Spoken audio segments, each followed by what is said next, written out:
Masuk akal tidak kalau kemudian Jampitsus diduga tersangkut terorisme sehingga dikuntit oleh personil Densus 88. Seberapa jauh kita bisa berimajinasi liar semacam itu? Ya, itu bukan tugasnya Densus kecuali berkaitan dengan teroris loh. Jadi apa yang bisa kita pahami? Nah, berarti ini ada pelanggaran etika profesi cukup berat. Perintah siapa dia? Pelanggaran etika profesi oleh siapa? Oleh kepolisian negara Republik Indonesia. Siapa? Etika itu kan dilakukan oleh individu. Siapa ini yang melakukan pelanggaran etika? Siapa yang memerintahkan anggota ke sana? Kan harus bisa dibuktikan. Apakah seorang kabar reskrim bisa memerintahkan personil Densus 88 untuk melakukan penguntitan terhadap Jampitsus? Tidak bisa, Mas. Apakah Kabak Intel bisa melakukan tugas itu? Memberikan perintah itu? Nggak bisa. Kabar Harkam bisa tidak? Tidak bisa juga. Nggak bisa. Berarti secara normatif, satu-satunya pihak yang bisa memberikan perintah kepada personil Densus 88 untuk sekali lagi melakukan penguntitan terhadap Jampitsus adalah ya komandannya sendiri langsung, atasannya langsung. Kalau atasannya si atasan, Kapolri lah, sebutlah begitu. Apakah terbukti memang ini perintah dari atas, yang lebih tinggi lagi bisa diperiksa. Presiden Prabowo tidak memberikan atensi untuk mengatasi masalah ini ya Pak? Ya, saya juga agak tanda tanya ya. Kenapa nggak dipanggil Jaksa Agung sama Kapolri? Kan cukup selesai. Sekarang begitu kejadian terakhir kemarin, sepertinya akhirnya seperti benturan TNI dan Polri lagi. Iya. Dibenturkan lah, bukan benturan, dibenturkan antara TNI dan Polri. Kan nggak bagus seperti itu. Sejak 2015 lah ya. Begitu Pak Jokowi jadi presiden, memberhentikan Pak Sutarman jadi Kapolri itu udah salah fatal. Itu udah salah fatal, Pak. Fatal. Naiknya Jenderal Tito Karnavian juga merupakan bagian dari kesalahan fatal itu? Itu perasaan kita nggak bisa nerima, terus terang aja.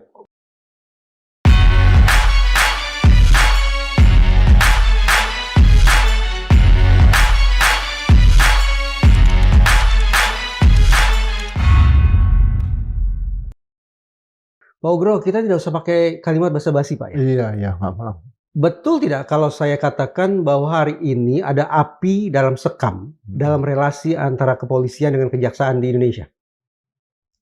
Kalau saya melihat sepertinya seperti itu. Jadi beberapa kejadian sebelumnya ya, yang ada kendaraan polisi motor-motor Kejaksaan Agung, sekarang lagi ada kejadian seperti ini.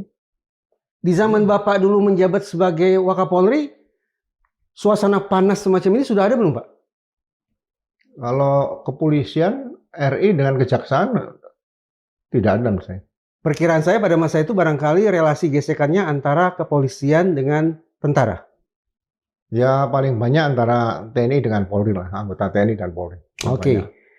Assalamualaikum warahmatullahi wabarakatuh, Sobat Madilog. Kalau kita baca Undang-Undang Kejaksaan, semestinya kita langsung bisa menangkap secara terang benderang posisi relasi yang semestinya terbangun antara Polri dengan Kejaksaan. Bunyinya begini, Pasal 8A. Perlindungan negara sebagaimana dimaksud pada ayat 1, artinya terhadap kejaksaan, dilakukan atas permintaan kejaksaan kepada Kepolisian Negara Republik Indonesia.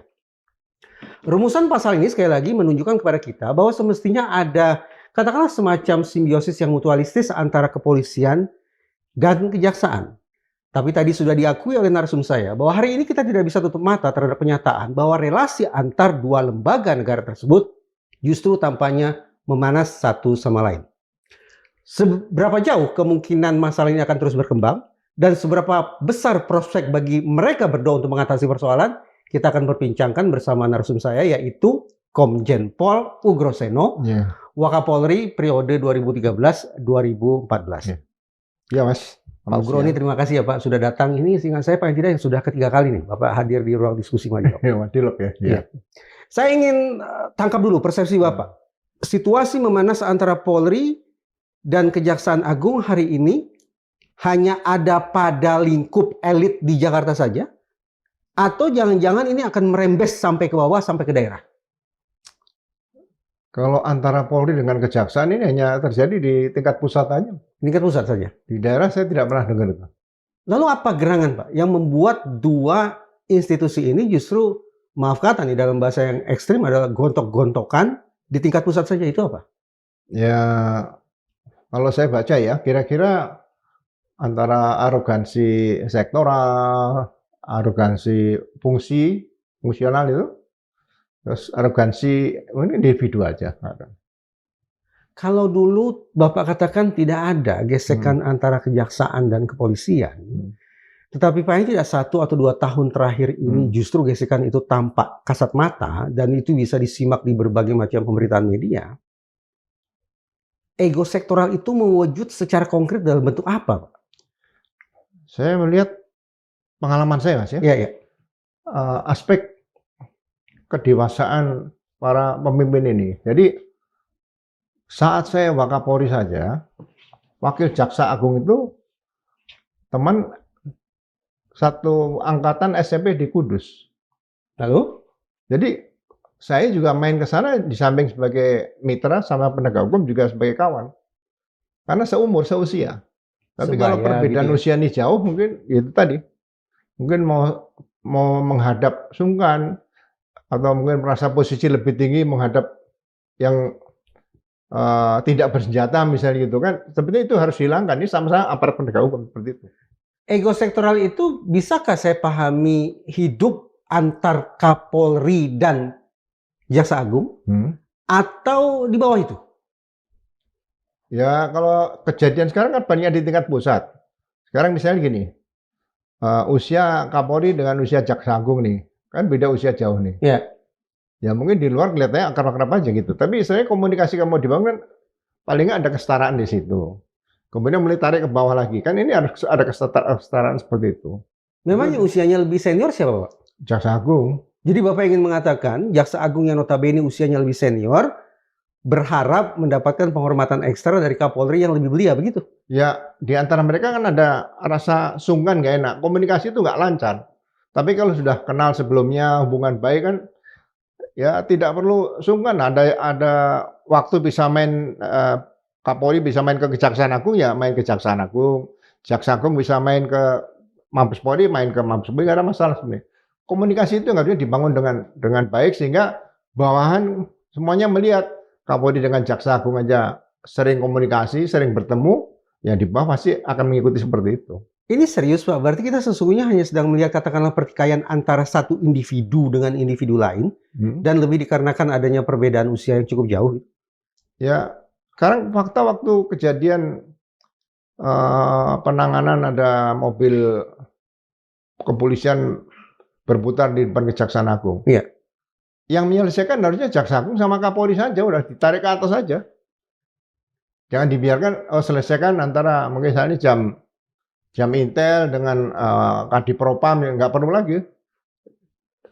Kapolri dengan Jaksa Agung bicara, yang lain hadir, dan ini tidak boleh terjadi lagi. Kalau terjadi lagi, ya mohon maaf, ini akan diberhentikan dengan tidak hormat atau dengan hormat melalui sidang Dewan Kode Etik misalnya seperti itu. Harus ada ancaman seperti itu. Kalau nggak ada ancaman atau tekanan seperti itu, ya mungkin masih terjadi seperti itu. Seandainya masalah ini kita kunci sebagai persoalan individu antara seorang Kapolri, Jenderal Listio Sigit, dengan seorang Jaksa Agung, Burhanuddin maaf, berarti hitung-hitungan di atas kertas masalah akan selesai kalau mereka dua diganti, loh Pak. Sesederhana itu saja. Lalu kemudian Presiden hanya perlu mencari siapa Jaksa Agung, siapa Kapolri yang usianya tidak terpaut jauh, selesai sudah masalah. Ya saya rasa mungkin diperlukan hal seperti itu untuk membangun komunikasi kembali antara pimpinan tingkat pusat, dua-duanya ini, supaya yang di bawah kan akan melihat di situ. Kalau pimpinan tingkat pusatnya sering ketemu, pasti yang di bawah akan mengikuti seperti itu. Bapak sepakat tidak kalau saya katakan begini? Dalam gesekan ini, yang ofensif itu adalah Polri. Karena Polri lah yang memperlihatkan pasukannya datang ke lingkungan sekitar Kejaksaan Agung. Personil Polri pula yang melakukan penguntitan terhadap Jampitsus. Berarti Polri ini posisinya menurut saya ofensif, Kejaksaan Agung berada pada posisi defensif.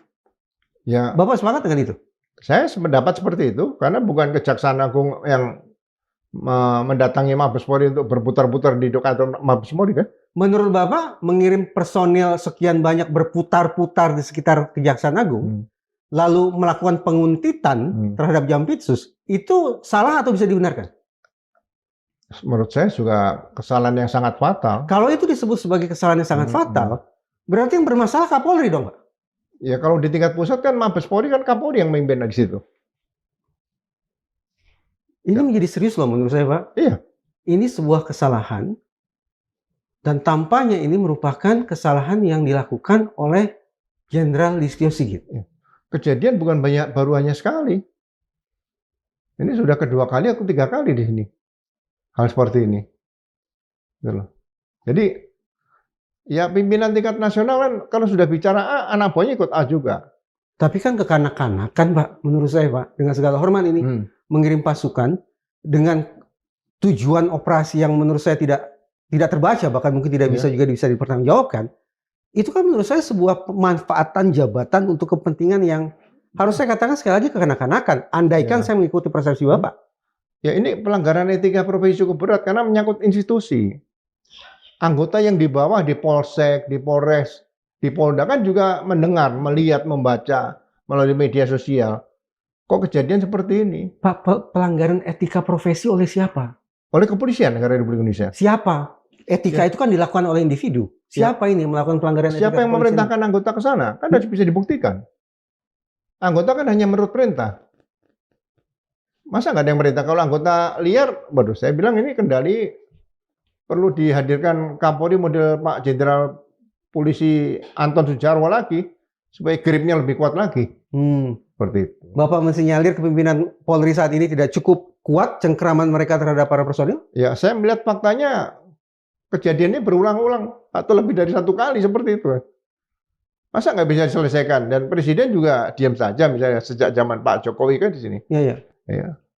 Kita cek satu persatu nih Pak ya. Saya terus terang agak terpana juga ini menyimak simpulan atau penilaian yang Bapak tarik tentang situasi antara Polri dan Kejaksaan Agung. Menurut Bapak ketika ada personil Densus 88 disebut melakukan penguntitan terhadap Jampitsus, itu suatu perbuatan, suatu operasi kerja yang bisa dibenarkan atau salah? Saya bilang, kalau penguntitan dalam rangka apa? Ilmu penguntitan kan penyelidikan. Ilmu penyelidikan yang ahlinya kan intelijen. Nah, intelijen kalau misalnya ketangkap musuh, itu risiko. Tapi kalau dia sampai ketangkap musuh, berarti dia tidak punya ilmu penguntitan atau ilmu intelijen. Densus 88 punya tidak ilmu itu? Loh, kalau orang sudah ditugaskan sebagai dalam pembuntutan atau penguntitan, itu kan punya sertifikat penyelidikan yang sudah benar-benar qualified lah di situ. Tapi seorang personil yang berasal dari Satker Densus 88 dibolehkan begitu untuk melakukan penguntitan semacam itu? Itu bukan tugasnya Densus, kecuali berkaitan dengan teroris loh. Jadi apa yang bisa kita pahami? Berarti ini ada pelanggaran etika profesi cukup berat. Perintah siapa dia? Pribadi atau perintah atasan? Kalau pribadi ya bisa diajukan untuk dianggap tidak layak di polisi, bisa diberhentikan tidak dengan hormat loh. Kalau pribadi loh ya. Iya. Yang bisa memberikan perintah kepada personil Densus 88 siapa? Ya, pasti ada atasannya yang merintah. Gitu. Kan semua ada strukturnya sendiri. Iya. Reserse ada sendiri, Sabara sendiri, Intel sendiri, Densus juga ada sendiri kan di situ. Ini saya hanya berandai-andai. Saya tidak sedang punya pretensi untuk menyebut jabatan ini sebagai pihak yang setelah memberikan perintah kepada Densus 88. Sama sekali tidak. Tapi bantu saya untuk memahami begitu, Pak. Apakah seorang kabar reskrim bisa memerintahkan personil Densus 88 untuk melakukan penguntitan terhadap Jampitsus? Tidak bisa, Pak. Apakah Kabak Intel bisa melakukan tugas itu? Memberikan perintah itu? Nggak bisa. Kabar Harkam bisa tidak? Tidak bisa juga, nggak bisa. Bapak Rudi, Propam ya? Saya di Propam pernah, Kabar Harkam pernah. Positif tidak boleh Kabar Harkam memberikan perintah kepada personil Densus 88 untuk melakukan penguntitan. Tidak boleh. Tidak boleh. Ya. Berarti secara normatif, satu-satunya pihak yang bisa memberikan perintah kepada personil Densus 88 untuk sekali lagi melakukan penguntitan terhadap Jampitsus adalah ya komandannya sendiri langsung, atasannya langsung. Kalau atasannya si atasan? Kapolri lah, sebutlah begitu. Ya kalau atasan kan ada atasan langsung, ada atasan langsung juga ada juga, Mas. Boleh. Ya bisa diperiksa seperti apakah terbukti memang ini perintah dari atas, yang lebih tinggi lagi bisa diperiksa. Ya, saya tidak sedang bicara apakah mereka melakukan atau tidak, tapi saya hanya membayangkan di institusi Polri pemberian perintah itu boleh tidak? Ini ada personil Densus 88. Dia pasti punya pimpinan, punya atasan. Atasan nomor 1 ini siapa? Kalau bukan Kapolri, begitu kan? Betul tidak nalar saya, Pak? Iya. Nah, berarti boleh tidak atasannya si atasan Kapolri memberikan perintah kepada personil Densus 88? Kalau atasnya yang lebih tinggi lagi berdasarkan surat perintah. Oke. Nggak bisa lisan, Mas. Oh, nggak bisa lisan. Iya, tapi dalam rangka tugas apa? Kan ada tugas masing-masing nih. Kalau misalnya kaitan dengan KUHP, kriminal umum ya, kan reserse di pusat Bareskrim. Tapi kalau kaitan dengan teroris, ya ini Densus kan sudah ada. Gitu. Masuk akal tidak kalau kemudian Jampitsus diduga tersangkut terorisme sehingga dikuntit oleh personil Densus 88? Seberapa jauh kita bisa berimajinasi liar semacam itu? Ya. Kalau itu menyangkut pejabat tinggi, jangankan Jampitsus, misalnya pejabat lain yang mungkin levelnya juga sudah level yang eselon tertinggi gitu, ya, kan bisa disampaikan dulu. Kalau menyangkut eselon tertinggi, bisa sampaikan pada presiden. Kan tidak terlalu sulit tanya bicara sama presiden, Pak, ini ada indikasi laporan seperti ini menyangkut pejabat tinggi negara. Nanti biar presiden yang memberikan perintah petunjuk di situ. Jadi jangan menganggap bahwa ini bisa kita tindak lanjut karena dugaan cukup kuat. Seperti itu. Kalau ada masalah hukum misalnya, terindikasi ada masalah hukum. Namun seandainya lah Jampitsus terindikasi punya masalah hukum, saya tidak tahu masalah hukumnya apa. Seandainya dia punya masalah hukum, bukankah yang sepatutnya melakukan investigasi, termasuk penguntitan itu, semestinya dari Intel dan dari Reserse? Ya, kalau kaitan pidana umum ya harusnya pihak Reserse atau bisa minta bantuan Intel kalau memang masih belum terjadi loh. Iya. Kalau sudah terjadi berarti di sini sudah jelas ada laporan polisinya, tidak laporan informasi loh ya. Iya. Laporan polisi, ada surat perintah dimulai penyidikan, ada surat perintah tugasnya sebagai apa, itu lengkap. Tidak bisa hanya informasi kemudian diperintahkan buntuti, nggak bisa. Alhasil intuisi Bapak sebagai Jenderal Polisi Bintang 3, intuisi Bapak mengatakan ada apa ini sesungguhnya di balik penguntitan terhadap Jampitsus? Saya hanya membaca berita nasional. Ya. Jadi ada hal-hal tertentu yang banyak terjadi lah. Banyak terjadi misalnya kan dalam penegakan hukum ya. Dalam penegakan hukum mungkin di situ di sisi lain ada yang merasa dirugikan lah. Yang dirugikan ini kan berarti kan juga punya teman. Nah, ini kan dari cerita-cerita dan sebagainya. Tapi kalau misalnya yang dirugikan ini temannya Polri ini, kan bikin laporan resmi dulu, didalami dulu. Jangan karena berteman panggil anggota coba buntuti, nggak bisa seperti itu. Kayak backing jadinya Pak ya? Ya seperti itu backing. Kalau backing vokal bagus, tapi backing seperti ini kan nggak bagus. Dan Bapak menduga ini bukan backing vokal? Ini kelihatannya kalau penugasan perorangan kemudian sampai ketahuan seperti itu ya, ini profesionalisme anggota yang membutuhkan ini akan perlu dicek kembali. Ini maaf kata nih, ini sudah jadi obrolan di warung kopi. Pemanfaatan personil-personil kepolisian secara salah, menjadikan mereka sebagai backing untuk mengamankan ini, mengamankan itu udah jadi tanda petik pengetahuan publik hingga level-level pasar lah. Gitu. Tapi ketika kita bicara backing-membacking di Jakarta pada level seperti ini menurut saya bobotnya jadi sangat serius loh Pak. Ya, garis komando dari mulai atas itu, tingkat nasional sampai bawah itu kan harus jelas. Saya masih ingat dulu misalnya gini, Panglima ABRI dulu perintahkan kalau ada kendaraan dinas, orang tuanya dipakai anaknya, orang tuanya dicopot dari jabatan.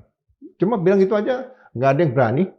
Dulu kan banyak anak-anak sekolah, ada geng-geng dulu seperti ada geng-geng anak muda nih. Pakai kendaraan orang tuanya, ketahuan orangnya siapa, orang tuanya dicopot jabatannya. Begitu copot jabatannya mau jadi staf biasa, nggak punya tunjangan jabatan. Nah, di situ keluarga pun juga bisa menentukan. Jadi ketakutan sendiri, kamu jangan pakai kendaraannya bapak ya, karena bapakmu dipecat nanti seperti itu. Udah. Saya masih membayangkan, ya saya bisa dikoreksi nih Pak ya. Mungkin saya yang berpikirnya terlalu aneh gitu. Memanfaatkan, bahkan mungkin menyalahgunakan Densus 88 untuk melakukan penguntitan terhadap sesuatu yang tampaknya terlalu kecil kemungkinannya terkait dengan terorisme. Ini adalah kesalahan serius, penyalahgunaan personil yang menurut saya berat. Awam saya mengatakan ini berat. Ya menurut saya ini pelanggaran etika profesi berat sudah. Coba kalau misalnya jadi korban anggota, terus anggota mau disalahkan, padahal anggota juga pasti punya keluarga. ya kan? Dia pasti bertugas pamit sama keluarganya. Makanya tugas kalau sudah namanya pembunuhan atau nempel pada objek yang dilakukan, ini objeknya sebenarnya objek apa? Kayak kalau objek diduga masih abu-abu, ya jangan ditempel dulu, aja diikuti buat apa? Kan sekarang mengikuti kan tidak bisa pakai IT juga bisa dan sebagainya. Gitu loh. Terus tanya kerjasama misalnya di pembuntutan di hotel misalnya gitu, kan bisa pakai CCTV, ada nggak di situ? Kan kerjasama. Namanya undercover kan bisa kerjasama dengan petugas hotel. Semestinya. Jangan secara fisik hadir main pakai HP, itu bukan penyamaran yang full undercover itu. Ya itu. Jadi yang pertama ya itu tadi, penugasan harus disesuaikan dengan ancamannya, bukan ancaman, sasarannya apa, targetnya apa nih. Dan kalau misalnya targetnya tidak pas, kita juga dari dulu disampaikan bahwa kalau ada perintah yang tidak perintah atasan yang tidak sesuai dengan undang-undang atau peraturan, bisa ditolak. Perintah loh ya, Pak, ini bukan tugas kami. Wah, itu mudah diucapkan, susah dipraktekkan, Pak. Saya yakin, Pak. Justru itu yang harusnya disosialisasikan pimpinan situ. Sampaikan pada anak buah. Anda berhak menolak perintah atasan siapapun. Kalau misalnya beda fungsi ini, katakan tadi misalnya anggota Densus diperintah oleh reserse, hubungannya di mana? Kan nggak nyambung. Boleh menolak. Boleh menolak. Misalnya anggota Brimob tugaskan, kamu jaga kebun, yang punya kebun kawan saya. Bisa menolak, Pak, itu bukan tugas pokok kami, Pak. Tapi nggak habis itu, Pak, oleh atasannya, Pak. Loh, kalau dicopot kan risiko. Saya aja dicopot juga pernah nggak ada masalah. Saya nggak mati karir juga. Kan berbeda pendapat itu wajar di situ. Makanya catur prastia Polri, pedoman kerja Polri, Satya Prabowo, setia kepada negara dan pimpinan negara. Pimpinan negara loh, bukan negara, pimpinan Polda, pimpinan ini bukan pimpinan negara. Ini yang mengirim personil Densus 88 ini Pamen atau Pati menurut Bapak? Sampai skalanya seperti itu loh, Pak. Ini kita bicara skala Jakarta loh, Pak. Skala mengelilingi Kejaksaan Agung, skala menguntit Jampitsus, itu Pamen atau Pati itu yang memberikan perintah itu? Saya tidak bisa pastikan, bisa juga karena dia atasan dia langsung berteman dekat dengan misalnya dengan penyidik. Berarti kan pangkatnya bisa Pama, bisa Pamen. Gitu loh. Tapi kalau seorang petinggi sampai jenderal merintahkan dengan cara seperti ini, menurut saya jenderal yang perlu diragukan, ke jenderalnya gitu aja. Dia masih berpikir seperti kekanak-kanakan menurut saya. Kami pernah kedatangan narsum di sini. Saya lupa namanya, sepertinya junior Bapak dari NTT. Terakhir beliau menjabat sebagai Kombes. Siapa saya lupa namanya. Beliau punya metafora begini, kalau kita lempar batu sekarang ke Mabes, itu bisa dipastikan batu itu akan jatuh ke kepala jenderal. Untuk menunjukkan betapa gampangnya sekarang orang jadi jenderal sekarang. Sehingga memberikan alasan bagi saya untuk mempertanyakan, ini kualitas jenderal hari ini sama atau tidak dengan jenderal tempo dulu. Gitu. Menurut Bapak bagaimana, Pak? Ya, kalau dari dulu kita kan punya piramida, Mas. Piramida kepangkatan. Alphonse itu dia. Iya. Piramida kepangkatan jenderal polisi itu hanya satu. Kapolri dan mantan Kapolri. Nggak ada jabatan lain. Nah, Wakapolri bintang 3. Tapi yang bintang 3 lain sudah dikembangkan, ada Kabares, Papintal, Mas Yuja. Tapi di luar Polri ya jangan dikasihkan bintang 3 seperti itu. Nanti naik bintang 2, jabat di luar, naik bintang 3. Jadi akhirnya mengganggu yang pembinaan karier di dalam piramida ini.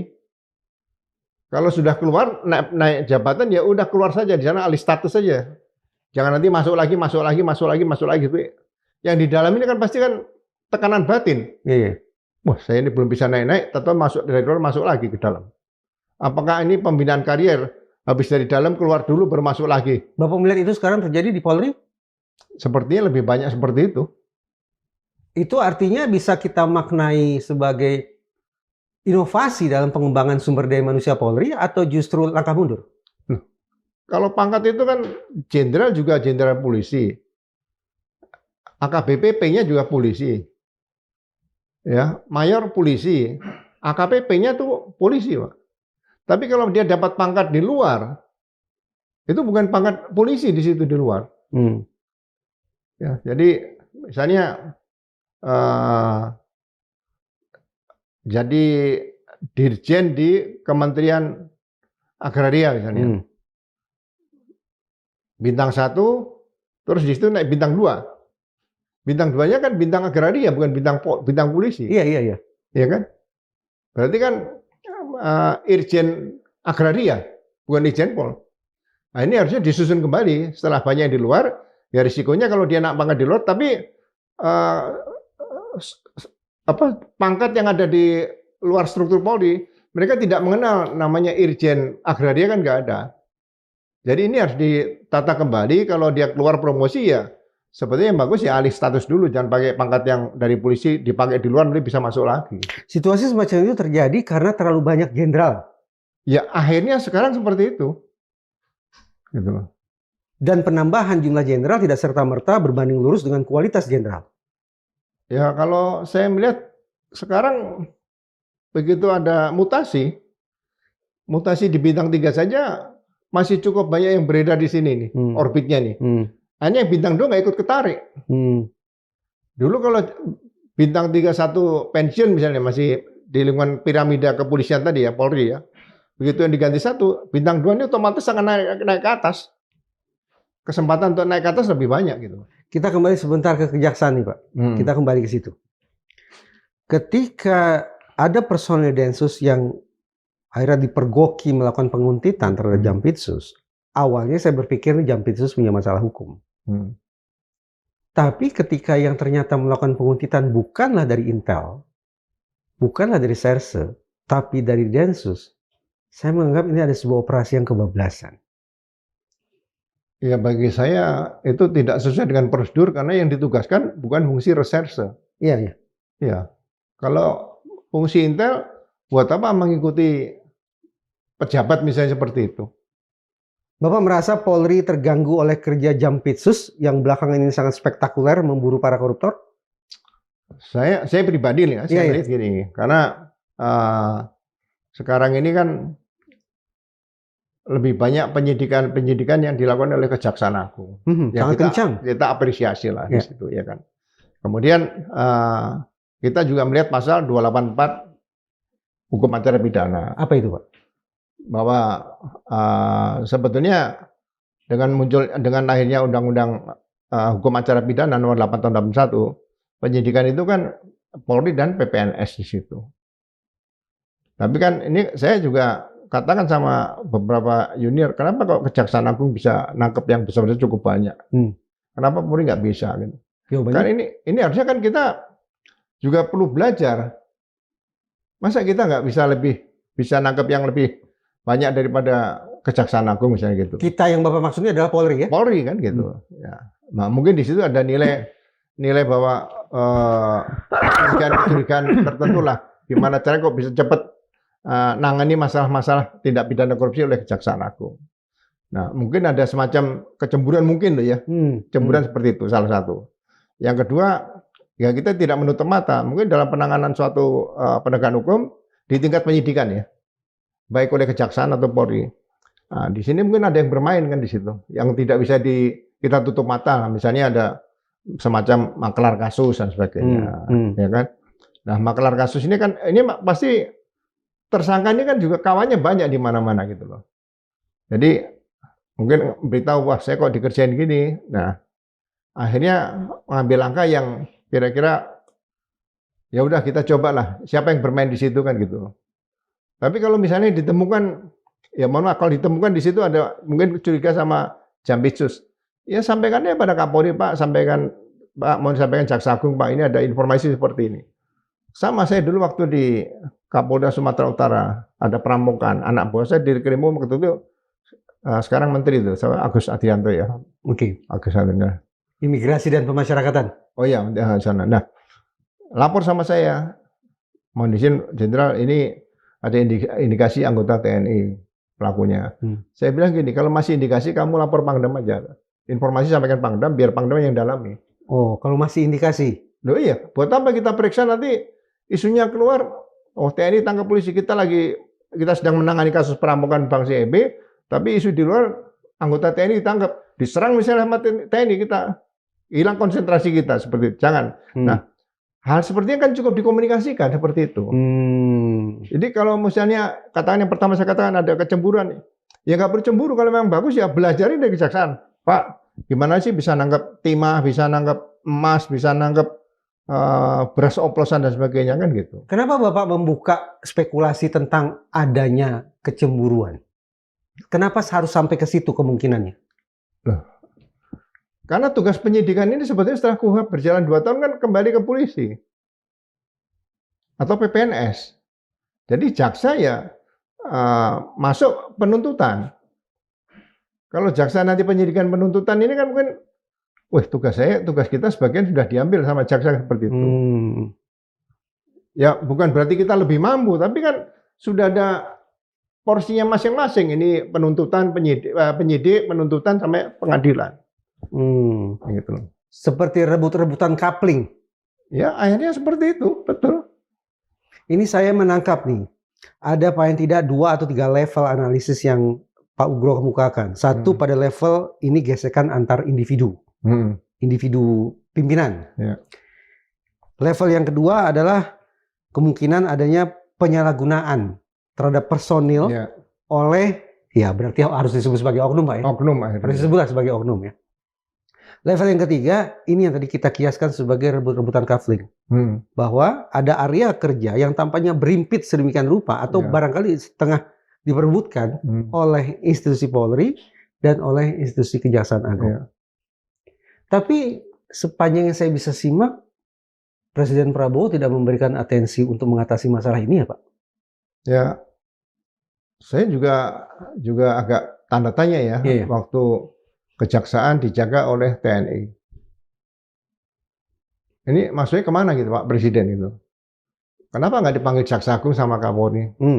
Tolong kerjasama yang baik di lapangan, ya, saling backup, ya, amankan masing-masing dan saling mengamankan, karena jaksa juga tidak semuanya bersenjata kan gitu. Nah, kan cukup selesai. Sekarang begitu kejadian terakhir kemarin, sepertinya akhirnya seperti benturan TNI dan Polri lagi. Iya. Dibenturkan lah, bukan benturan, dibenturkan antara TNI dan Polri. Kan nggak bagus seperti itu. Saya bacakan ulang Pak ya. Ini di dalam pasal 8A ini, Pak. Pasal 8A Undang-Undang Kejaksaan. Ayat 1. Dalam menjalankan tugas dan wewenang, jaksa beserta anggota keluarganya berhak mendapatkan perlindungan negara. Perlindungan negara dari ancaman yang membahayakan diri, jiwa, dan atau harta benda. Ayat 2. Perlindungan negara, sebagaimana dimaksud pada ayat 1, dilakukan atas permintaan kejaksaan kepada Kepolisian Negara Republik Indonesia. Kalau kita bawa atau kita jadikan pasal ini sebagai alat teropong, maka kita bisa pahami kejaksaan tidak pernah meminta pengamanan negara kepada Polri ini. Atau bahkan pasal itu nggak pernah dibaca. Oleh? Ya, baik kejaksaan atau Polri. Masa sih tidak dibaca, Pak? Kalau ada pasal 8 tadi, berarti kan harus ada MOU. Di situ. Kita mundur, Pak. Ketika Bapak menjabat Wakapolri, itu berjalan nggak, Pak? Pengamanan oleh Polri kepada kejaksaan? Saya yang lihat waktu itu, bukan jaksa nih, kebetulan mantan jaksa, ketua KPK Pak Antasari. Ya. Antasari Azhar. Ya, kan merasa tidak nyaman. Ada tekanan bukan dari aparat, bukan dari korban yang ditembak tadi. Oke. Ya kan? Akhirnya minta bantuan Kapolri supaya tolong dicek yang si A ini kok sering ganggu saya, kerja saya gimana, kan sebagai ketua KPK nih. Jadi ketua KPK mengontak Kapolri saat itu. Kapolri ya, seperti itu. Nah itu kan Pak Antasari baca jaksa. Nah mungkin Pak Antasari baca pasal 8 tadi. Gitu loh. Jadi harusnya pasal 8 itu memberikan peluang di situ bahwa kejaksaan dan kepolisian ini harus kerjasama yang baik di situ, saling membantu, saling melindungi di situ. Udah, ini kembali ke kalimat pertama saya dalam obrolan ini, Pak. Kita tidak usah pakai kalimat basa-basi. Nggak mungkin lah Jaksa Agung dan Kapolri tidak mengetahui atau tidak baca tentang pasal 8A ini, kan tidak mungkin, Pak. Ya dianggap kerjanya polisi penyidikan, jaksa penuntutan, nanti akhirnya pengadilan, udah gitu aja. Tapi hubungan ada pasal 8A ini mungkin ya sementara nggak ada masalah serius, ya udah biasa aja. Tapi tiba-tiba sekarang setelah Pak Prabowo masuk ini jadi presiden ya, jadi presiden. Kemudian ada penugasan TNI ke kejaksaan, ada apa kan? Saya juga tanda tanya. Ada apa ini sebenarnya gitu? Apa presiden sudah tahu dapat laporan intelijen mungkin entah dari BIN atau dari BAS, Pak ini mungkin nanti menghadapi kejadian-kejadian seperti yang pernah terjadi di Kejaksaan Agung perlu dijaga kan? Menurut saya kurang tepat kalau kejaksaan dijaga TNI seperti itu. Kenapa tidak tepat? Kan sesama alat negara. Ya kan undang-undangnya mengaturnya tidak seperti itu, Mas. Kalau berangkat dari nawaitu yang niat positif aja, oh TNI ingin membantu kejaksaan, toh di kejaksaan kan ada Jaksa Agung Militer, Jaksa Agung Muda Militer. Apa salahnya kalau kemudian militer juga dilibatkan untuk mengamankan kejaksaan? Nah, namanya kan Jaksa Agung Muda Pidana Militer, kan beda, Mas. Ada pidana militer nanti yang suatu saat mungkin lewat ke kejaksaan sudah ada jampit militer di situ, sudah disiapkan sekarang lah tempatnya di situ. Tapi kalau untuk pengamanan terhadap ancaman dari luar nih, untuk sehari-hari dan sebagainya kantor anggota kejaksaan atau keluarganya, ya kembali lagi hankam dulu pertahanan TNI, keamanan dan soal kepolisian, ya keamanan polisi harusnya minta pengawalan kepada kepolisian. Bapak mengendus hari ini ada yang cemburu terkait dengan begitu hangatnya relasi antara Kejaksaan Agung dengan TNI. Cemburu apa nih maksudnya? Ya mereka kan sedemikian hangat. Mungkin ada pihak lain, institusi tertentu yang cemburu. Kenapa sih kok bukan kami yang dijadikan pihak untuk berteman akrab dengan kalian? Gitu? Ya sebetulnya ini tidak perlu sampai presiden. Antara Kapolri dan Jaksa Agung bicara, Pak, kalau misalnya ada masalah, kami siap melindungi kantor-kantor kejaksaan, melindungi pejabat kejaksaan dan keluarganya kalau ada apa. Ya itu memang tugas Polri. Sampaikan aja. Bikin MOU berdua antara Kapolri dan Jaksa Agung. Beberapa hari lalu di kursi yang Bapak duduki sekarang ini, duduk Profesor Mahfud. Beliau bernostalgia tentang masa ketika beliau mengundang rapat Jaksa Agung dan Kapolri semasa Profesor Mahfud menjabat sebagai Menko Polhukam. Bapak tahu Pak cerita Pak Mahfud? Jaksa Agung, Kapolri tidak mau duduk bareng. Kalau diundang rapat bersama, salah satu hadir, yang lain pasti tidak mau hadir. Itu kata Pak Mahfud. Berarti ini masalah kronis nih Pak. Ya sebetulnya presiden perlu cepat ngambil langkah kalau udah gini. Ini jangan sampai ke bawah, retaknya dari atas sampai bawah nih. Iya. Kayak apa? Pinang dibelah dua ya. Udah lepas kiri kanan. Kita tentu punya kepentingan untuk menyaksikan seluruh lembaga negara bekerja sama secara padu kan Pak ya, secara kohesif kan Pak ya, seia sekata gitu. Tetapi perpolitikan hukum hari ini memberikan kesan paling tidak, tampaknya relasi antara kejaksaan dengan TNI itulah relasi yang sesuai ekspektasi dari Presiden Prabowo. Itulah yang tampaknya berada pada posisi lebih depan ketimbang lembaga penegakan hukum lain. Bisa tidak kalau saya katakan begitu, Pak? Ya, saya belum melihat pertimbangan primadona lah ibaratnya. Mungkin presiden hanya melihat bahwa Jaksa Agung banyak menangani kasus-kasus besar. Ya kan?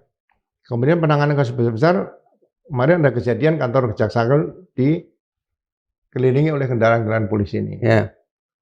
Untuk menghindari hal-hal itu terjadi kembali, ya mungkin diisi rekan TNI. Sebetulnya tidak perlu diisi oleh TNI. Ya, panggil dua-duanya aja. Laksanakan tugas dengan hubungan dengan kerja yang baik, harmonis. Selesai kok. Presiden tinggal bicara setengah jam sambil ngobrol dengan Kapolri Jaksa Agung. Selesai. Ini jangan dibiarkan berlarut-larut ya. Mungkin yang dikatakan Prof. Mahfud di waktu Menko Polhukam ya. Kalau sudah melihat gitu kan, harusnya segera ambil langkah beliau sebagai Menko Polhukam waktu itu kan gitu. Ya, gimana caranya kalau nggak bisa, ya ganti dua-duanya udah gitu aja, udah selesai. Ganti dua-duanya saja. Iya. Jangan sampai ini apa ya menjadi masalah yang suatu saat sudah benar melembaga di situ, di lem aja udah nggak bisa kan akhirnya memang terus terbelah dua seperti itu. Iya, bertahun-tahun loh Pak, kita itu dihadapkan pada metafora coklat versus hijau, benar nggak Pak? Ya. Ini maaf, ini Ya. sebelum metafora yang tidak menyenangkan, tapi itu kan sudah menjadi ya rahasia umum lah. Iya. Coklat versus hijau. Ya. Begitu terus gitu ya. Coklat berantem melawan hijau. Hari ini sepertinya meluas ini. Coklat versus coklat juga. Ya, kondisi harus dibutuhkan seorang pimpinan Polri yang bisa membaca bagaimana situasi di luar dan di dalam organisasinya kan itu aja. Kan ini persoalan sepele sebenarnya, Mas. Kejadian-kejadian yang terakhir sekarang lah ada pembuntutan seperti ini, ya kan? Ya Kapolri datang ke Kejaksaan Agung, ya selesai bicara.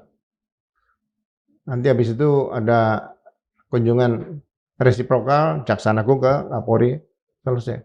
Jadi jangan hanya pada saat rapat nanti di rapat kabinet diundang berseberangan, tapi nggak ngomong juga nggak enak di situ. Yang datang duluan tetap harus Kapolri ke Jaksa Agung. Enggak, yang sempat aja salah satu Yang sempat aja. saja. Jadi jangan ada yang merasa lebih tinggi dari yang lain. Sama selevel, kan aparat negara di situ.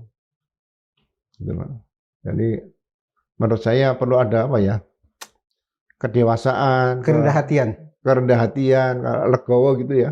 Ini situasi ini mau ke depan jangan sampai Presiden Prabowo ini hanya diberikan masalah-masalah yang sebetulnya bisa diselesaikan oleh para pembantu-pembantu beliau, di bawah beliau bisa menyelesaikan sendiri gitu.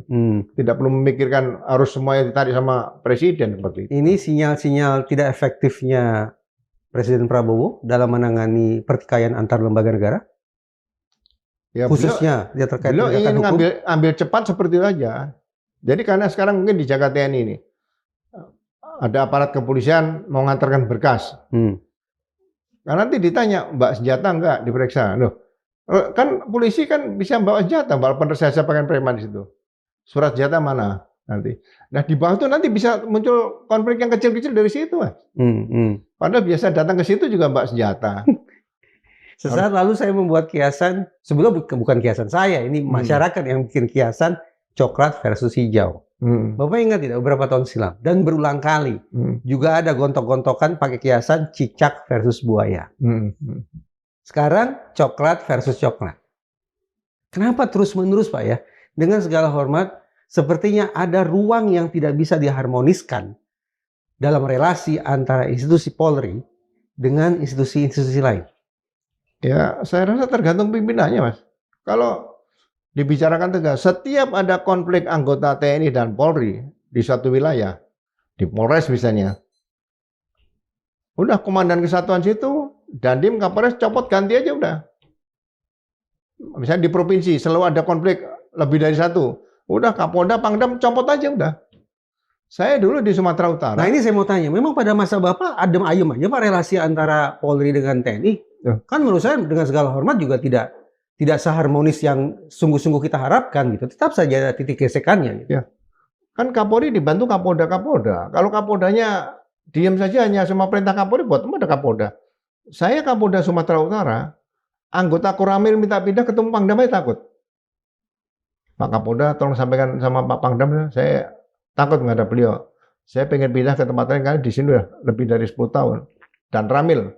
Dan Ramil minta tolong Kapolda. Saya sampaikan Pangdamnya kawan saya satu angkatan. Leo, anak buahmu takut ngadep kamu nih. Bisa nggak pindahkan? Supaya kamu juga bisa menghargai saya nih. Saya ada titipan. Bisa pindahkan, pindah nggak ada masalah. Nggak marah beliau, Pak? Anak buah saya lebih milih curhat ke kamu daripada saya. Karena satu angkatan marah gimana? Saya polisi, Pangdam kan TNI. Ya kan? Kalau tugasnya TNI kan menjaga rahasia tentara sekeras-kerasnya. Nah, saya katakan, saya Kapolda menjaga rahasia Pangdam sekeras-kerasnya. Nah, tugas Pangdam satu, menjaga rahasia polisi ini sekeras-kerasnya. Udah gitu aja.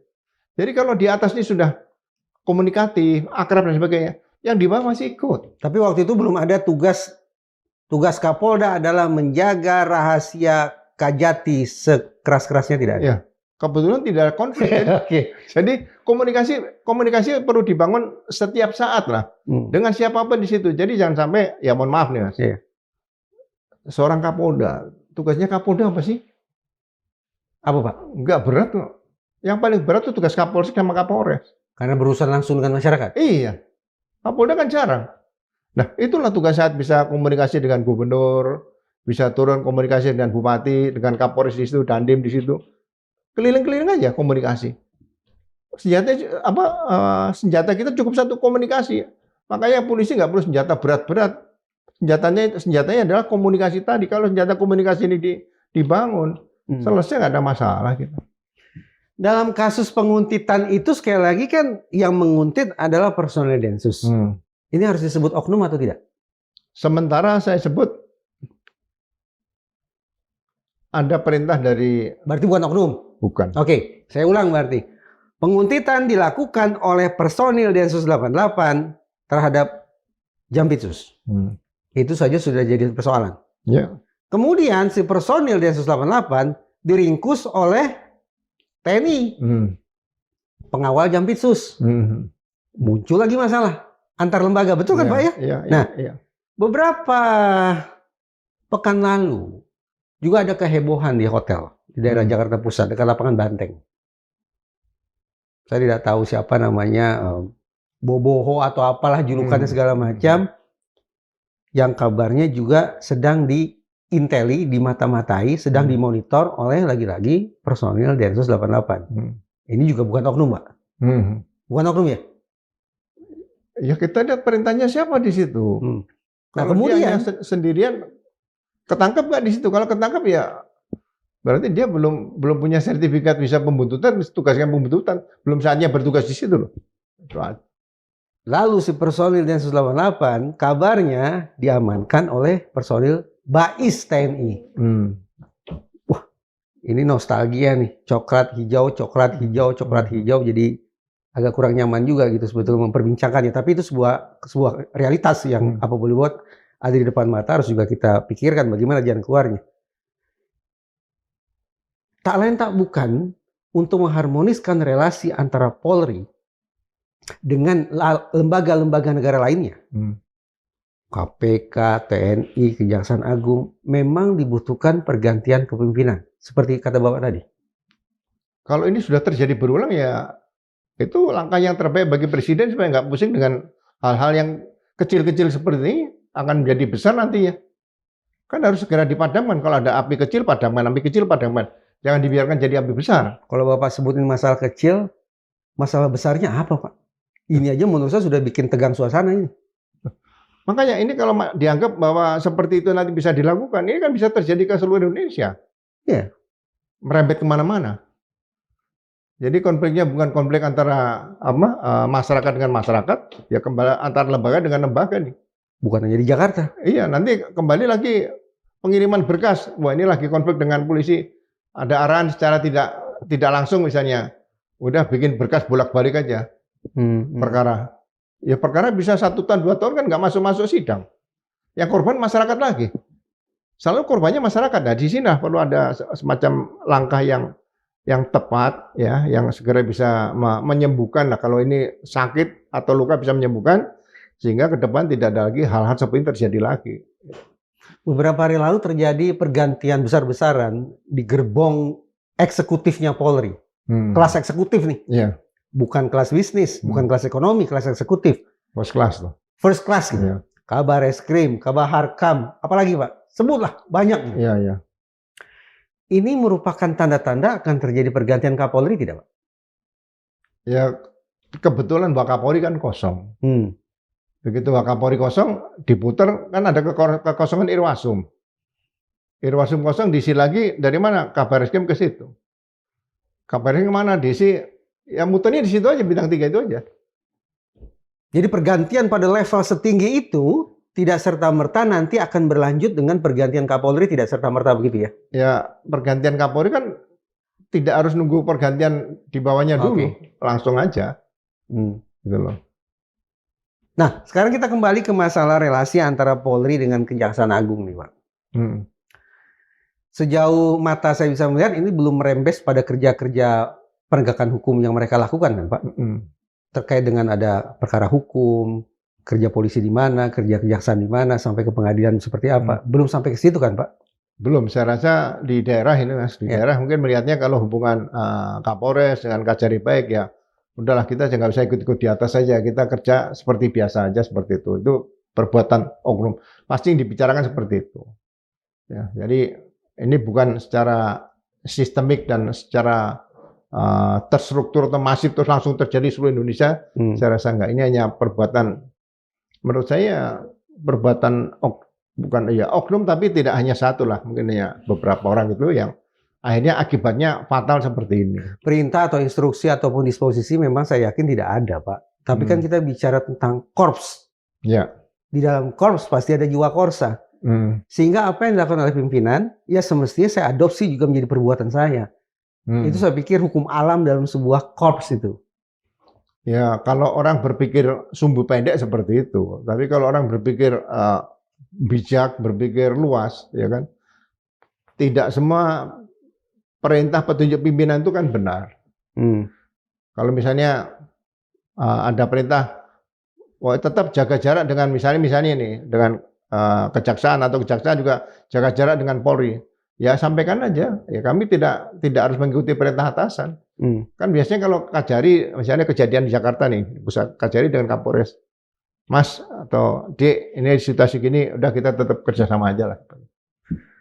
Ada ungkapan balance of power, Pak Ugro, balance of power, perimbangan kekuatan, perimbangan kekuasaan, agar kemudian masing-masing pihak kalem di posisinya masing-masing.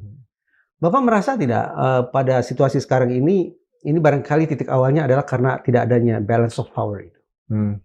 Dalam relasi antara Polri, Kejaksaan Agung, dan juga akhirnya barangkali merembet ke TNI, karena barangkali ada area permainan yang tidak sungguh-sungguh proporsional dibagi ke paling tidak 3 lembaga itu. Saya belum lihat sampai sejauh itu ya. Ini permainan apa? Permainan apa saya nggak tahu nih. Karena tidak ada kasus besar yang ditangani serius gitu ya. Kemudian menyangkut baik itu pejabat terbuka ya sudah terbaik pada publik, pejabat tinggi Kejaksaan Agung misalnya gitu. Atau kejaksaan menyangkut pejabat tinggi Polri. Saya belum lihat seperti itu. Oke. Jadi jangan sampai kayak cicak dan buaya dulu sampai antara lembaga KPK dengan Polri sampai membesar seperti itu ya. Jadi belum saya lihat. Mudah-mudahan tidak sampai ke sana Pak harapannya Pak. Tapi kalau obrolan-obrolan di publik, apalagi pemberitaan-pemberitaan media, sulit saya pungkiri, saya pribadi ya, melihat arah ke sana sepertinya ada. Walaupun mudah-mudahan tidak sampai ke sana. Ya, makanya kalau ini bisa dibaca oleh Presiden harus segera mengambil langkah. Ini tidak boleh terjadi lagi di Negara Kesatuan Republik Indonesia. Ini lembaga-lembaga, kalau dulu kan ada lembaga tertinggi negara nih, sekarang lembaga tinggi negara, lembaga negara yang tertinggi nih. Ya, baik Polri maupun Kejaksaan Agung. Sama-sama penegak hukum. Yang jadi korban siapa? Tetap masyarakat. Ya udah, ambil alih. Ya menurut saya sebaiknya ya udah saatnya Jaksa Agung diganti, Kapolri diganti, udah selesai udah kita. Tadi Bapak sempat sebut ini adanya pengerahan personel Densus 88 sedemikian rupa, itu barangkali merupakan indikasi cengkeraman pimpinan Polri yang mengendur. Berarti kan saya bayangkan kendali internalnya mengendur. Pada saat yang sama ternyata relasi dengan lembaga penegakan hukum lain juga tidak seharmonis yang kita harapkan. Ya. Berarti juga ada kendali yang mengendur terkait eksternal. Kendali internal mengendur, kendali eksternal mengendur, bukankah ini tanda-tanda kejenuhan dari sebuah kepemimpinan? Ya, sama, kalau misalnya waktu penugasan Mas ini, ya, saya hitung Kapolri sekarang 25 Kapolri atau lebih mungkin ya. Dari yang pertama saya. Jadi rata-rata kan 2,5 tahun, 3 tahun lah. Jadi tingkat kejenuhan itu pasti ada. Ya. Jadi Kapolsek terlalu lama juga jenuh pasti ada. Tour of area, tour of duty kan tetap harus ada. Jadi ya mungkin perlu dibaca secara psikologis nih kondisi kejenuhan kepemimpinan tadi harus dibaca oleh Presiden seperti itu. Ya, jadi biar yang di bawah ini juga bisa ada kesempatan. Pasti mereka juga punya rencana kalau saya diberikan kesempatan yang terutama yang senior nih menjadi Kapolri, saya punya konsep seperti ini. Ini sama dengan waktu tahun 78, 77 dibutuhkan Kapolri yang bisa memperbaiki Polri setelah ada tindak pidana korupsi yang dilakukan oleh Deputi Kapolri waktu itu ya. Cari siapa yang pas nih. Padahal Pak Waludin Jamin sudah di luar. Panggil Pak Waludin Jamin, Jenderal Polisi Waludin Jamin untuk memimpin Polri. Nah, karena beliau memang benar-benar orang pinter, bikin konsep kebijakan pola pembenahan Polri.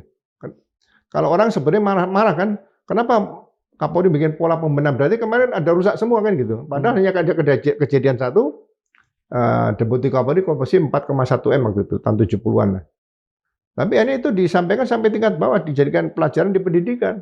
Benar-benar merubah yang polisi tadinya banyak dicap yang negatif, ini kembali ke positif. Ganti lagi siapa yang pas nih setelah Pak Waludin? Ganti Pak Anton Sujarwo yang berani seperti itu, mengambil kebijakan rekonfu, konsolidasi, fungsionalisasi kembali, seperti itu. Jadi ini memerlukan suatu pimpinan yang ya mungkin terlalu lama ya, Pak Listio ini terlalu lama, jadi beliau mungkin butuh penyegaran, misalnya jadikan menteri dulu lah kemana gitu ya.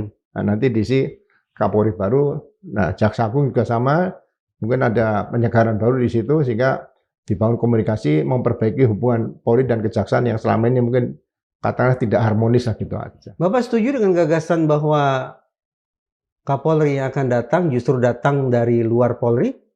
Mungkin purnawirawan atau siapapun, pokoknya tidak harus dari internal Polri? Undang-undangnya nggak bisa, Mas. Undang-undang nggak bisa. Jadi dulu penasihat ahli Kapolri itu dianggap yang terbaik adalah seperti mantan Kapolri Pak Waludin Jamin. Ya. Pak Waludin Jamin sampai saat meninggalnya masih jadi penasihat ahli Kapolri. Dan beliau dihormati betul. Jadi para penasihat Kapolri harus benar-benar diambil yang mampu bisa memberikan masukan yang terbaik pada Kapolri. Oke, undang-undang sudah ada, tapi kan bisa ada terobosan lewat Perpu. Ya kan, Pak? Sehingga dibuatlah aturan misalnya begini, kita tidak usah sebut nama, demi kebaikan institusi Polri, maka Kapolri yang akan datang seyogyanya datang dari luar institusi Polri. Bapak setuju tidak dengan rumusan semacam itu seandainya ada dalam Perpu? Nah, kalau saya Dewan Penasihat Kapolri ini diperkuat saja. Dewan Penasihat Kapolri diperkuat dan itu membawa message dari Presiden. Ada apa-apa, Kapolri kalau nggak nurut ya Dewan Penasihat lapor sama Presiden. Udah gitu aja. Presiden punya komunikasi dengan Dewan Penasihat, bukan dengan Kapolri. Yang menunjuk Dewan Penasihat siapa? Ya, Kapolri, Mabes Polri. Ya bagaimana mungkin kemudian kan mereka tetap menyampaikan lapor. masukan begitu? Tapi kan tetap lapor. Ini situasi yang kira-kira belum baik sekali lah ya. Jadi Presiden ingin tahu siapa penasihat Kapolri nanti yang disiapkan. Presiden perlu tahu itu. Karena mutasi bintang 3 Wakapolri, Irwasum-Polri, Presiden juga perlu tahu sebelumnya. Walaupun sudah ditentukan oleh Polri, gitu. Nggak ada masalah. Jadi kondusivitas Polri ini ke depan benar-benar harus tetap dijaga supaya Presiden nggak terlalu pusing. Iya. Memanggil Kapolri itu setiap hari kan pusing. Nah, untuk menjaga kondusivitas itu sekaligus kohesivitas itu, pada tataran gagasan Bapak tetap membayangkan pimpinan tepatnya Kapolri sepatutnya datang dari internal atau dari eksternal atau terbuka saja? Kalau eksternal ya kemungkinan pasti ada penolakan. Bukan penolakan, kekecewaan dari dalam lah. Ya sama aja misalnya gini, Menteri Imigrasi dan Pemasyarakatan. Nanti dari Sekolah Tinggi Ilmu Imigrasi pasti kan cemburu nih. Sekolah Tinggi Ilmu Pemasyarakatan juga ini. Jadi kondisi-kondisi ini harusnya Presiden bisa jeli melihat hal seperti ini supaya jangan sampai terjadi di lembaga-lembaga lain. Kalau saya lapor Presiden, Pak Presiden, semua Kapolda saya minta bintang 3 kan semua. Cukup kok. 38 Kapolda bintang 3. Untuk? Ya, untuk kalau memang mau cari pangkat loh. Oh. Ya kan? Gubernur Akpol bintang 3. Kepala Penelitian Pengembangan Litbang yang dianggap ya sebelah mata mungkin jadikan bintang 3. Orang rebutan di situ nanti. Ini Bapak sedang sarkastis atau tulus ini Pak mengatakan kalimat itu? Daripada keluar saya lebih bagus ke dalam ditingkatkan. Jadi sekarang kita lihat ada Panglima TNI, ada Wakil Panglima TNI. Tapi kalau polisi jangan ikut-ikut nanti Wakapolri bintang 4, nggak usah. Kapolri bintang 4, Wakapolri tetap bintang 3, udah gitu aja. Itu akan membuat institusi Polri akan semakin baik? Saya rasa akan seperti itu, Mas. Jadi contoh gini, Kepala Sekolah Polisi Negara, SPN. SPN itu apa? Ya. Setelah lulus SMA, setelah melewati pendidikan dasar, menengah, kemudian pendidikan tinggi. Pendidikan tamtama itu sekolah tinggi, Mas. Ya. Pendidikan brigadir sekolah tinggi. Pendidikan prima sekolah tinggi. Ini sekolah tinggi semua nih. Cuma yang tamtama mungkin 1 tahun, brigadir 2 atau 3 tahun. Perwira mungkin 4 tahun di sini. Ini harus diposisikan kembali. Jadi jangan sampai tamtama merasa seperti masih zaman dulu. Oh, lulusan SMP cukup. Ini zaman dulu, tahun 60-an. Nah, kalau jadikan sekolah tinggi, ya paling nggak lulus tamtama kan D1. Jangan tanpa ini. Lulus brigadir ya D3. Akpol sudah D4. Nah, gitu. Ini harus moralnya, mentalnya disamakan. Kamu sekarang udah jadi mahasiswa nih, bukan siswa lagi. Bukan siswa tamtama, bukan. Ini mahasiswa tamtama gitu loh. Seperti itu. Jadi moralnya, karakter sebagai seorang polisi ke depan tuh, oh iya, saya levelnya udah sama dengan perguruan tinggi gitu. Pak Ugro, terakhir saya ingin tanya ke Bapak. Banyak kalangan nyinyir membuat kepanjangan akronim NKRI itu bukan lagi Negara Kesatuan Republik Indonesia. Tapi apa, Pak? Negara Kepolisian Republik Indonesia. Bapak melihat situasinya sedramatis itu kah? Publik perlu dikoreksi? Ya, saya melihat kan sejak 2015 lah ya. Begitu Pak Jokowi jadi presiden, memberhentikan Pak Sutarman jadi Kapolri itu udah salah fatal. Itu udah salah fatal, Pak. Fatal. Naiknya Jenderal Tito Karnavian juga merupakan bagian dari kesalahan fatal itu? Loh, iya kan bisa dilihat, harusnya perangkatan ini kan ketahuan ini. Saya tingkat 4 waktu di pendidikan akabri ini. Kemudian begitu kita sudah menjelang masa pensiun tinggal 2-3 tahun, tinggal 1 tahun, 2 tahun lah. Yang jadi Kapolrinya dulu tingkat 1 nih, beda 4 tahun. Itu perasaan kita nggak bisa nerima, terus terang aja. Begitu ya, Pak? Iya. Sekarang apa sih prestasi luar biasa? Akabri ini, Mas. Tidurnya sama-sama. Bangun pagi sama-sama. Makan pagi sama-sama, di kuliah sama-sama. Pulang pergi kuliah sama-sama, nggak ada yang nggak sama-sama. Jadi seni kepemimpinan situ yang berbeda. Jadi prestasi itu juga berbeda. Itu punya seni prestasi di lapangan dan seni kepemimpinan di anak buah. Itu yang dinilai nanti. Makanya kalau pendidikan polisi, saya berpikir gini, pendidikan setelah pendidikan pembentukan pertama, baik tamtama, bintar atau perwira, ya, ini nggak usah seleksi lagi, pinter kan semua polisi. Kamu waktunya sekolah, masuk sekolah, seperti itu. Jadi persaingan untuk pendidikan ini harus dihilangkan. Jadi Bapak ingin membenarkan anggapan publik bahwa NKRI, Negara Kepolisian Republik Indonesia itu ada benar adanya, ya. Dan itu bertitik awal dari tahun 2015 tadi itu? Iya, polisi ditarik ke politik terlalu jauh. Ya siapa yang mengatakan bahwa ini tidak membantu kepala daerah yang dipilih oleh dalam pilkada gitu. Kan kelihatan, ini harus kembalikan lagi. Back to profesionalisme gitu. Tarik lagi ke sini. Jadi benar-benar netral polisi itu, tribrata, abdi utama dari nusa dan bangsa, ya kan, warga negara teladan dari keadaan negara, wajib menjaga ketertiban pribadi rakyat, bukan ketertiban pribadi pejabat, nggak ada ketentuan situ. Ditarik-tarik ke politik itu bukan sesuatu yang menyenangkan bagi Polri. Bagi oknum ya mungkin, tapi bagi Polri kan yang lain yang nggak bisa, nggak pernah kebagian.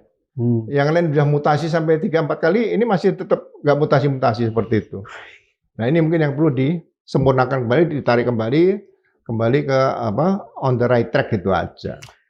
Komisaris Jenderal Ugro Seno, Wakapolri 2013-2014, terima kasih sudah berbagi perspektif di ruang diskusi Madilog.